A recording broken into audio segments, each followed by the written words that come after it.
when that happens, the sin inside can foul the air and soil the relationship. To ignore sin's reality and potency is to deny the very reason Jesus lived, died, and rose on the third day.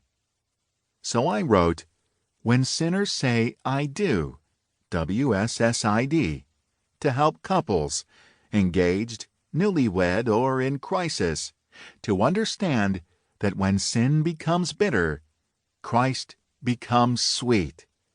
And marriage gets pretty sweet too." After When Sinners Say, "I Do." 10 years after WSSID was published, Kim and I celebrated our 35th wedding anniversary. The milestone prompted me to reflect upon the feedback I've received about that first book. Some readers talked about specific chapters as important moments in their understanding of marriage, but most often the audience was a premarital group, or newlyweds, or folks experiencing some crisis in marriage because they never laid proper foundations. So I got to thinking, as marriages grow and age, what defining moments do they experience? What are the unique points of trouble and transformation that visit us as our marriages mature, as we navigate the realities of job and financial challenges, keep our heads above water in the kiddie years, raise teenagers or adult children, empty the nest, suffer, age, or prepare for final goodbyes? What moments define a durable marriage? The more I've reflected on this, the more I've sensed a deep burden to circle back to you with "I Still Do," a fresh and time-tested perspective on how needs, desires, sin, and gospel applications change as couples move beyond the newlywed years. For one thing, I've learned that something more than our sin is exposed when we say, "I do." Yes, the luggage of our sin required God to become a man and spill His precious blood as the only remedy. But the baggage we bring into our marriage represents more than our sin. You see, the strength of my first book was also its weakness. I did well to help young couples unpack the undisclosed baggage of their sin. But sinfulness, while central, isn't the only thing that impacts a couple's marital union.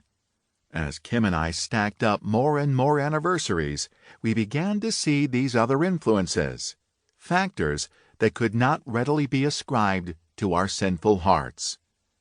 Here's one example.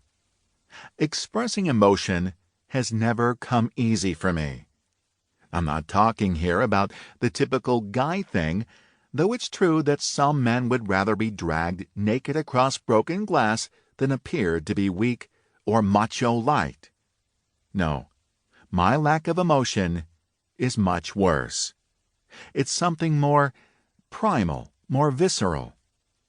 For some reason, I struggle to access and define my feelings while I instinctively cap emotional displays.